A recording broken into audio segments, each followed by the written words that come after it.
किसी बड़े खानदान में कोई साज पड़ा था। बजाने वाले दादे परदादे भगवान को प्राप्त हो गए, स्वर्गवास हो गए।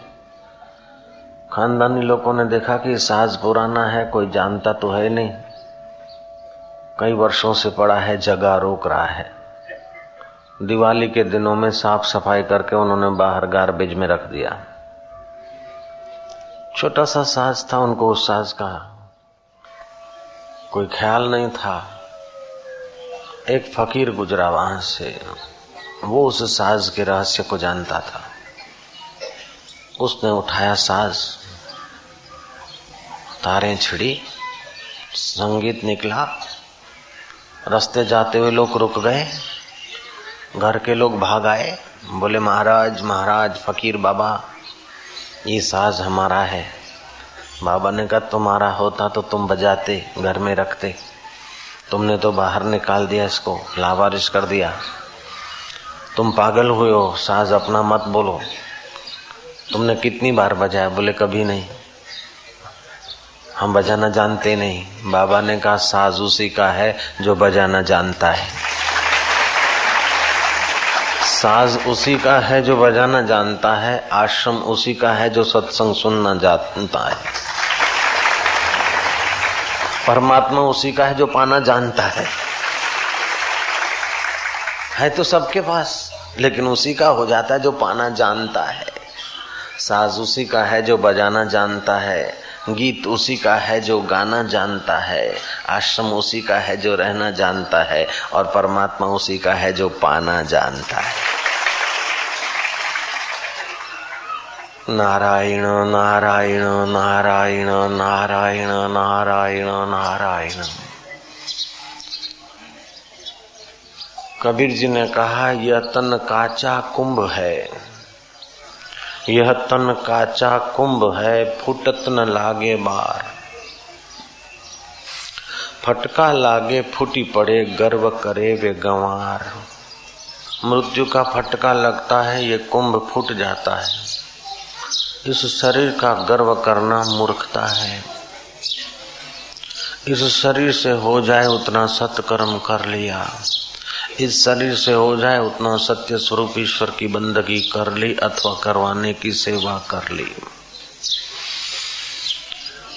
गुजरात में नडियाद के पास पेटलाद है, पेटलाद। वहाँ एक सेठ रहता था। कोई बड़ा सेठ नहीं था, लेकिन दिल उसका बड़ा सेठ था। सेठ का नाम था रमनलाल। वो चाहता था कि हमारी पेटलाद में शराब कबाब नहीं, लेकिन हमारी पेटलाद में हरि नाम, हरि ज्ञान, हरि ध्यान का प्रसाद बटे। साधु संतों के प्रति उसका बड़ा झुकाव था, पुण्य आत्मा था। पापी को तो साधु के दर्शन की रुचि भी तो नहीं होगी। जिसके पाप नष्ट होते हैं उसको साधु में श्रद्धा जगती है। अगर कोई कुकर्म करेगा और पाप जोर पकड़ेगा तो साधु का विरोधी बन जाएगा। कोई आदमी भविष्य में ऊंचा उठना है, उसका कुल की विनाश होना है, उसकी गिनती देखनी हो तो उसके विचार ऊंचे हैं कि हल्के हैं। मुझे भविष्य में दुख मिलेगा या सुख मिलेगा वे मैं अभी जान सकता हूँ। अगर मेरे मन में कुकर्म आ रहे हैं, दोष दर्शन आ रहा है, दूसरे को गिराकर आप कुछ कपट से बनना चाहता हूँ, तो मेरे भविष्य में अशांति और दुख लिखा है। अगर मैं दूसरे की भलाई चाहता हूँ, मंगल चाहता हूँ, कष्ट सहकर भी परोपकार करना चाहता हूँ, तो मेरा भविष्य उज्जवल है। सीधी बात है। सेवा सची मां जिन लद्धो, लद्धो लाल अणमुलो, से सामी सची सिकसा सदा सेवा कन। लता मुक्का मोचड़ा सदा सिर सहन, रता रंग रहन अठई पैर अजीब। मेरा भविष्य अगर उज्जवल है तो मेरे उज्जवल विचार होंगे, और मैं उज्जवल विचार करूंगा तो भविष्य उज्जवल होगा। मेरे मन में हल्के विचार आए और मेरा कर्तव्य है कि उसको काट फेंकूं। जो व्यक्ति अपना आप नहीं संभालता है उसको देवता भी कब तक संभालेगा, भगवान भी कब तक संभाले। गुलाम नबी ने रोजा रखा। रोजा तो रखा लेकिन चोरी की आदत गई नहीं थी। चोरी करने गया, किसी के बैल खोल लिए। बैल खोल के आगे चला तो बैलों के गले में जो घुंघरू थे उसके आवाज से कोई बूढ़ा जगा। अब बूढ़ा जाके कुटुंबियों को जगा, इतने में तो गुलाम नबी आगे निकल गया। लेकिन कुटुंबी उठे, पकड़ो पकड़ो पकड़ो। गुलाम नबी कहता कि खुदा ताला रहमत कर दे, बचा दे। मैंने चोरी तो की लेकिन मेरा धंधा ही है, खुदा ताला दोबारा नहीं करूंगा, बचा दे। अंदर से आवाज आया कि बैल छोड़कर भाग जा। बोलता खुदा ताला भागने की शक्ति नहीं है, तू रहमत कर दे, खुदा ताला रहमत कर दे। फिर अंदर से आवाज आया कि वो सामने जो झाड़ी है उसमें खिसक जा। बोले खुदा ताला तुम बचाओ। इतने में वो आ गए खुदा ताला के बच्चे, बराबर पकड़ा, पिटाई की। वो बोलता है खुदा ताला इतना मैंने पुकारा तुमने बचाया नहीं। अंदर से आवाज आई, हिम्मते बंदे मददे खुदा, हिम्मते बंदे मददे खुदा, बेहिम्मत बंदो बेजार खुदा। हिम्मते बंदे मददे खुदा, बेहिम्मत बंदो बेजार खुदा। तो सत्कर्म करने में हिम्मत करनी चाहिए। मन तो धोखा देगा कि अपना क्या अपना क्या। अरे अपने पेट के लिए, अपने परिवार के लिए तो कुत्ता भी जी लेता है, लेकिन जो रब के लिए या समाज की आध्यात्मिक उन्नति के लिए जीते हैं उनका जीवन धन्य हो जाता है। रमन लाल ऐसे थे, गांव में साधु संतों को पेटलाद में बुलाते।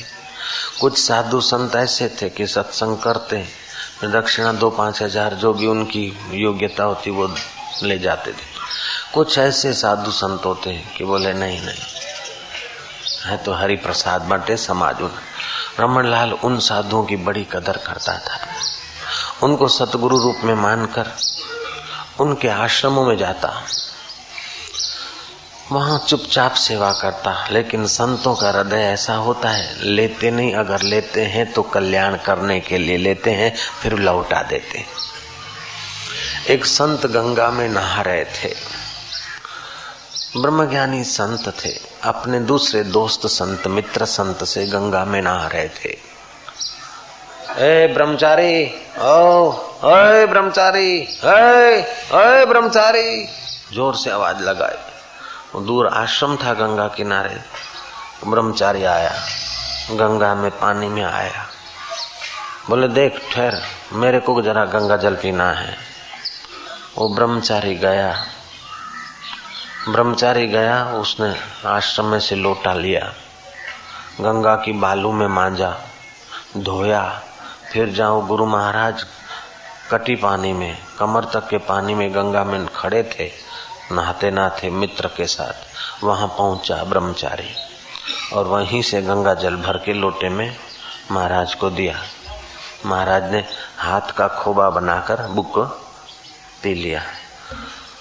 पास में जो दोस्त संत बैठ खड़े थे उसने कहा कि स्वामी जी, अगर आपको हाथ में ही गंगा जल पीना था और गंगा बहती गंगा का ही गंगा जल पीना था, फिल्टर नहीं, तो फिर इतना आवाज मारा, हे ब्रह्मचारी ब्रह्मचारी, ओ ब्रह्मचारी, ए बुद्धे कौन तो, ए ब्रह्मचारी। वो बेचारा आश्रम में से आया, फिर गया, आपकी आज्ञा मानकर लोटा लाया, मांझा, फिर अंदर आया और आपको भर के दिया। आपने फिर खोबे में पी लिया। तो ऐसे ही लपकारा भर के पी लेते। बोले लपकारा भर के तो पी लेता, लेकिन उसको सेवा नहीं मिलती तो उसका कल्याण कैसे होता।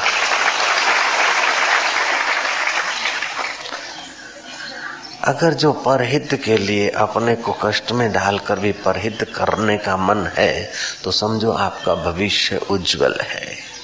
और अपना खर्चा करके भी दूसरे का बुरा करने का मन है तो समझो भविष्य अपना बुरा है। ये संसार कर्म भूमि है। छोटे से छोटा आदमी अगर सत्कर्म में लगता है और सत्संग की शरण लेता है, देर सबेर महान हो जाएगा। भगवान के साथ उसका नाम जुड़ जाएगा, गुरु के साथ उसका नाम जुड़ जाएगा, धर्म के साथ उसका नाम जुड़ जाएगा, चाहे छोटा आदमी हो। शबरी भीलन, नारद जी कितने छोटे आदमी थे, उसकी मां दासी थी, चाहे किसी के घर नौकरी रख दो। पिता मर गए थे, जाति से छोटे, विद्या से बिल्कुल जीरो, धन से बिल्कुल ठन ठन पाल, और दोस्तों से बस अकेले, छोटे से मुन्ने। गांव में संत पधारे थे। किसी सज्जन आदमी ने देखा कि संत की सेवा बड़े भागी पावे, लेकिन मेरा ऐसा भाग्य नहीं, बिजी रहता हूँ, धंधे संभालने पड़ते। नौकरानी को रख दिया कि मैं तेरे को पैसा दूंगा, वहां जाके बुहारी करना, ये काम करना, वो काम करना। अब वो नौकरानी कौन थी? नारद की माँ। नारद नहीं बने थे, अनाथ बालक थे, पिता मर गए। माँ आती है सत्संग की जगह पे, सेवा करती है तो उसको भी करनी होती। जिस सेठ ने माँ को नौकरी पे रखी, वो सेठ कभी संत महापुरुष के दर्शन करने आता है, कभी फल फूल लाता है तो छोकरे को पकड़ा देता है कि जल थैली पकड़, वो थैली पकड़ता है। ऐसे करते करते सत्संग का रंग लगता है, हरि कीर्तन में मजा आता है, कीर्तन करते करते उसका शरीर डोलता है, रक्त के कण शुद्ध होते हैं, मन पावन होता है, दिल में दिल भर का पुण्य बढ़ता है, मजा आता है। संत जब जा रहे हैं तो लड़का बोलता है कि महाराज मुखे साण वठी लो, मुखे घर में मजो नहीं दो बाबा। नानक जी गांव गांव घूमते थे। किसी गांव के लोगों ने नानक जी का खूब आदर सत्कार किया कि भाई संत आए, अपना काम धंधा तो सारी जिंदगी होता रहेगा, 2-5 दिन के मेहमान संत। बस लोग लग गए। अभी हिम्मतनगर के पास में जामुड़ी गांव है, वहां के लोगों ने सत्संग के लिए बहुत टाइम चक्कर काटे, जैसे यहाँ की समिति काटती। फिर हमने सत्संग का समय दिया तो गांव लोगों ने, वहां का बिजनेस है गाय भैंसों का दूध दोना और डेयरी में भरना। उन्होंने गांव ने ठहराव किया कि बापू आ रहे हैं तो दूध क्यों दोना, और दोना तो फिर भरना क्यों। जो आए बापू का दर्शन करने, उनको मट्ठा दही दूध पिलाओ। 3 दिन तक डेयरी में दूध नहीं दिया। ऐसे लोग भी थे, हैंड टू माउथ। आज दूध भरा तो गुजारा हुआ, नहीं तो गुजारा न हो। ऐसे गरीब भी थे और कुछ सुखी भी थे। एक आदमी ने भी 3 दिन तक दूध बेचा नहीं, जो भी दूध आया सेवा में लगा दिया। तो कहने का तात्पर्य है, दूसरा नवारेवास के तरफ भी ऐसा हुआ था। तो जो लोग पुण्यात्मा है वो समझते हैं कि ऐसा मौका बार बार नहीं आता, और अपना काम धंधा तो होता ही रहता है और लग जाते हैं। ऐसे लोग नानक जी को देखकर अपना हृदय पावन कर रहे हैं। नानक जी जहाँ वहां से विदा हुए तो नानक जी ने कहा, घुमंदा फिरंदा रह जो, रुलंदा पिनंदा रह जो। घूमते फिरते रहना भगवान करे, घूमते फिरते रहना, रखड़ते फिरते रहना। कुछ समय के बाद एक ऐसा गांव था कि लोगों ने नानक जी को कहा कि उल्टा मार्ग दसेंदा जी, ये आप तो काम धंधा करता नहीं, अपने चेले भी खराब किए, गांव को खराब करने निकला है। जयराम जी की बोलने वाले तो भाई नानक जी को भी बोलते हैं, राम जी को भी बोलते हैं, कृष्ण को भी बोलते हैं, और राम के गुरुदेव को भी बोलते हैं। राम के गुरुदेव बोलते हैं कि राम जी मैं बाजार से गुजरता हूँ, मूर्ख लोग मेरे लिए क्या क्या बोलते मैं सब जानता हूँ, लेकिन मेरा दयालु स्वभाव है, तुम उन मूर्खों की बातों में मत आना। नानक जी ने ऐसे मूर्खों को सावधान करने के लिए शास्त्र की बात सुना दी। संत का निंदक महात्यारा, संत का निंदक परमेश्वर मारा, संत के निंदक की पूजे न आश, नानक संत का निंदक सदा निराश। संत का निंदक बगड़ रूप हो जाए, संत के निंदक को यमराज दे सजाई।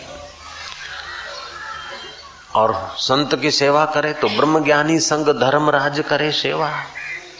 तो कुछ ऐसे लोग थे कि नानक जी की ऐसी सेवा की कि नानक जी का हृदय ठर गया और बाहर से कहा कि घूमते फिरते रहना, तुम्हारा पैर कहीं न टिके, भाला मर्दाना को दुख हुआ कि अरे इतनी सेवा किया और गुरु साहब ने इनको श्राप दे दिया क्या। भाला मर्दाना को ये बात बाद में समझ में आई। कुछ ऐसा गांव था जिन्होंने कहा कि उल्टा मार्ग दसेंदा जी। क्या है, संत खुद धंधा पानी छोड़ के बैठा है, उनके चले और घूमते फिरते, हंसी जाके असां तक खाना खराब करें, हमको तो गुजारा करना है, धंधा करना है। समझो रावण के पड़ोसी हो रहे थे, संत आयो तो बड़ी इच्छा थी, बड़ी इच्छा थी। अरे एक नेता जाता है तो उसकी कुर्सी पर 10 आ जाते हैं, जयराम जी की। लेकिन 10 महापुरुष ब्रह्म ज्ञानी संत संसार से चले गए भारत से, एक भी उनकी जगह पे नहीं आया। एक संत हजारों असंत को संत बना सकता है, लेकिन हजारों संसारी मिलकर एक संत पैदा नहीं कर सकते। संत बनना कोई मजाक की बात नहीं। और एक संत कईयों के बूढ़े बेड़े तार सकता है, कईयों पापियों पापमय मन को पुण्यात्मा बना सकता है, कई अभागियों का भाग्य बना सकता है, कई नास्तिक को आस्तिक बना सकता है, अभक्त को भक्त बना सकता है, दुखी को शांत बना सकता है और शांत को शांतानंद प्रकट करा के मुक्त महात्मा बना सकता है। एक मात्र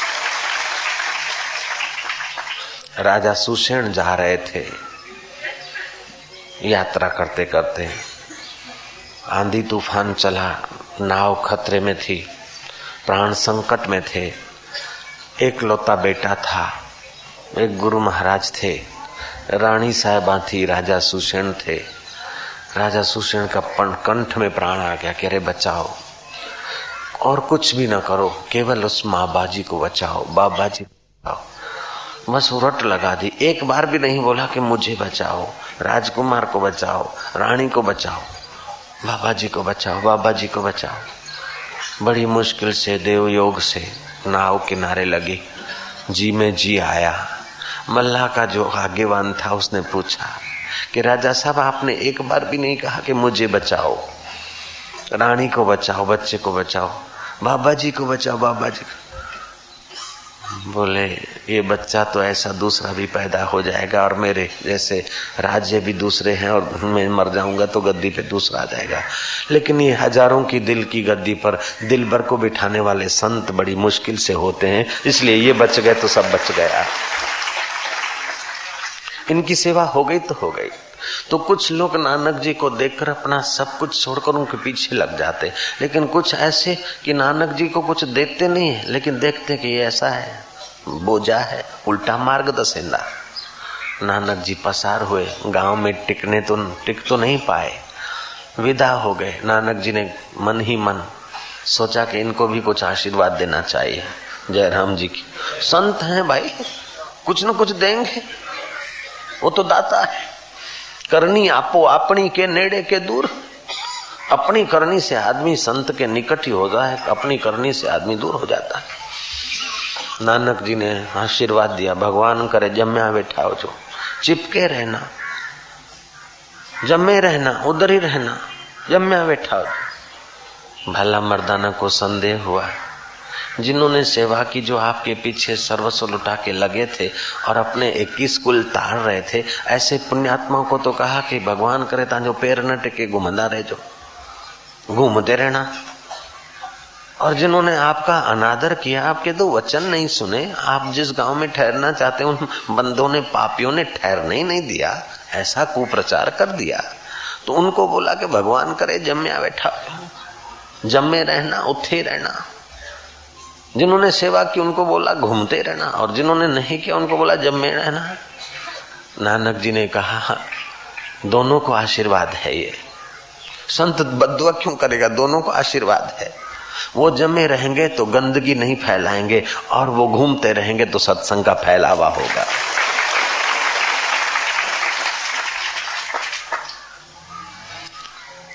तो रमन लाल ने ऐसा कुछ अपना बनाया, तो साधु आकर वहां सत्संग करते थे। कुछ लोग बोलते हमारा पैसा लो, हमारा। रमन लाल बोलता कि अभी नहीं भाई, दान का पैसा है लोहे का चना, इसका सदुपयोग करेंगे तो कुल आबाद होगा, नहीं तो 7 पीढ़ी कंगाल हो जाएगी। मेरे को अभी जरूरत नहीं है, जितना जरूरत होगी तुमसे लूंगा। भगवान मुखे घणे दिनवा माँ को सुनियो थोड़े हैं, मैं कोई कंगाल थोड़े हूँ। पहले मैं अपना लगाऊंगा। दान अपने घर से शुरू होता है, सेवा अपने शरीर से शुरू होती है, भक्ति अपने मन से शुरू होती है और आत्मज्ञान अपने बुद्धि से शुरू होता है।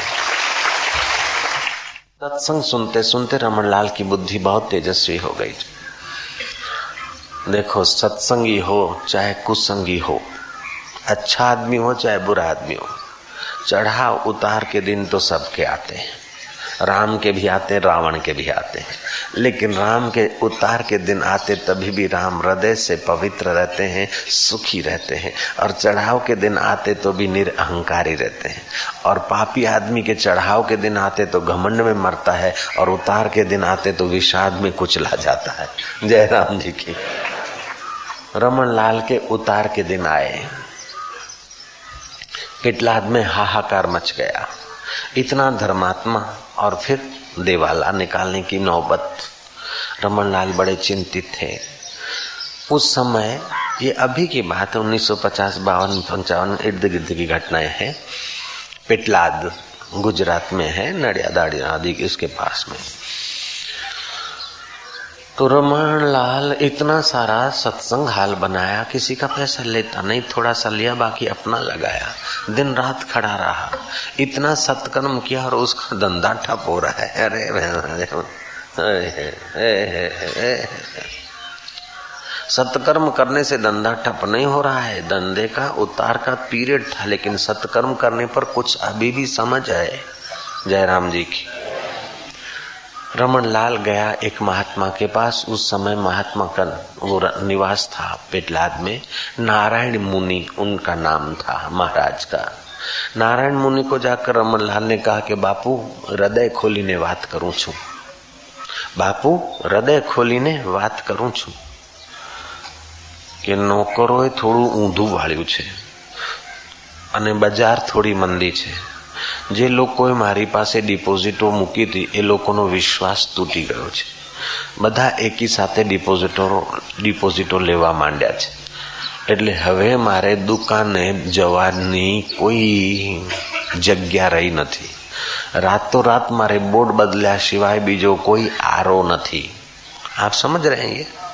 रातों रात बोर्ड बदले बिना मुझे कोई चारा नहीं। कुछ नौकरों ने घालमेल किया, कुछ बाजार मंदी हुई, और कुछ जिन्होंने हमारे पास धरावतें रखी उनका अविश्वास हो गया, ले जा रहे हैं। अब महाराज जहाँ मेरा लेना है वो आता नहीं और लेनेदार सब मांगते, दुकान पे जाने की कोई गुंजाइश नहीं। अब दिवाला निकालने के सिवा और कोई उपाय नहीं सूझता। फिर भी सत्संग किया है, सत्कर्म किया है, तो बुद्धि में ये सत प्रेरणा आई है कि जाऊं संत से कुछ रास्ता ले लूं। ये सत्संग का फल है। कष्ट है, भारी कष्ट है। 7 पीढ़ियों को कलंक लगे कि ये दिवालिया है और वहां परलोक में भी दुख भोगना पड़े, ऐसा अवसर आ रहा है, फिर भी वो बचने की जगह पर जा रहा है। नारायण मुनि ने कहा, जब दिवाला निकालने को तू सोच लिया है तो जरूर कुछ न कुछ रकम तो अपने हाथ में करने का प्लान होगा। कोई भी आदमी दिवाला निकालने के पहले कुछ न कुछ अपना सिरका लेता है। सच बता, तूने कितना सिरकाया है? बोले महाराज 1,00,000 सवा लाख रुपया अभी इधर उधर करूंगा तो मेरे हाथ में आ जाएगा। बोर्ड बदलने के पहले 1,00,000 सवा लाख अपने गुजारे के लिए मुश्किल से रख सकेगा। बोले अच्छा, तो 1,00,000 रुपया तुम मेरे को दे दे। ध्यान से सुनना, वो 1,00,000 रुपया मेरे को दे दे, मैं पाठशाला खोलूंगा इधर और तेरी रक्षा भगवान करेगा। बोले महाराज जो आज्ञा। 1,00,000 रुपया दिवाला निकालने में केवल 1,00,000 रुपया सवा लाख की रकम बचेगी। वो बोलते वो मेरे को दे दे। रमन लाल ने कहा अच्छा महाराज। महाराज ने घोषणा कर दी कि रमन लाल के तरफ से पाठशाला बनवा रहा हूँ। लोगों ने देखा कि लोग बोलते हैं दिवालिया है और 1,25,00,000 रुपया तो पाठशाला में दे रहा है, ये दिवालिया कैसे हो सकता है? अरे डिपॉजिट दो तो उसी को दो, दो तो उसी को दो, सारी डिपॉजिट फिर उसके पास वापस आ गए। और रमन लाल गिरते गिरते ऐसा चढ़ा कि बाद में तो उसने कई सत्कर्म किए, कई बार भंडारे किए, कई संतों को आमंत्रित किया, सभा के लोगों को प्रसादा बंटवाया, रमन लाल औषधालय और कई कई ऐसे सत्यनारायण मुनि पाठशाला, गुरु जी के नाम की फलानी जगह, गुरु के निवास की वो जगह, कितना सत्कर्म करके गया। रमन लाल को तो पता भी नहीं होगा कि उल्लासनगर में आशाराम साईं जाएंगे और भगवान की कथा के साथ मेरा नाम जुड़ जाएगा। छोटा आदमी था लेकिन भगवान के काम में लग गया। सूरत से कीरत भली बिना पांख उड़ जाए, सूरत तो जाती रहे कीरत कबहू न जाए। शबरी भीलन को पता था क्या हम लोग उसको याद करेंगे? धन्ना जाट को पता था क्या? बाला और मर्दाना को पता था क्या कि हमको लोग याद करेंगे? लग गए गुरु की सेवा में बस। ऐसा नहीं कि गुरु ने सदा वाहवाही किया होगा, शाबाश पुत्र शाबाश, कई बार तो भूखे भी रखा होगा, डांटा भी होगा। सेवा सची मां जिन लधो लधो लाल अणमुलो से सामी सची सिकसा सदा सेवा कन। जो वाहवाही का गुलाम होकर धर्म का काम करेगा उसकी वाहवाही कभी कम हुई या कभी डांट पड़ी तो वो विरोधी हो जाएगा। लेकिन वाहवाही की जिसको परवाह नहीं, भगवान के लिए भगवान का काम करता है, गुरु के लिए गुरु का काम करता है, समाज को ऊपर उठाने के लिए सत्कर्म करता है, उसको हजार फटकार भी पड़े तभी भी संत का द्वार, गुरु का द्वार, हरि का द्वार नहीं छोड़ेगा। 3 प्रकार के लोग होते हैं।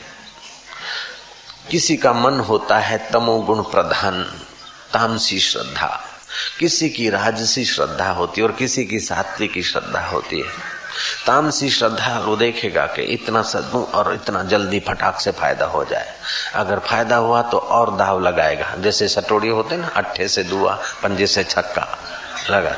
1 बार 2 बार आ गया तो ठीक, वो दारू भी पिला देगा महाराज को और मुर्गियां भी ला के देगा। महाराज भी ऐसे ही होते हैं, जयराम जी के सट्टा बताने वाले, आगे गुरु पीछे चेला दे नरक में ठेलम ठेला। तो तामसी लोग ऐसी बिजनेस करते हैं और फिर आपस में झगड़ मरते हैं। राजसी आदमी की श्रद्धा टिकेगी लेकिन कभी कभी डिगेगी, कभी टिकेगी कभी डिगेगी।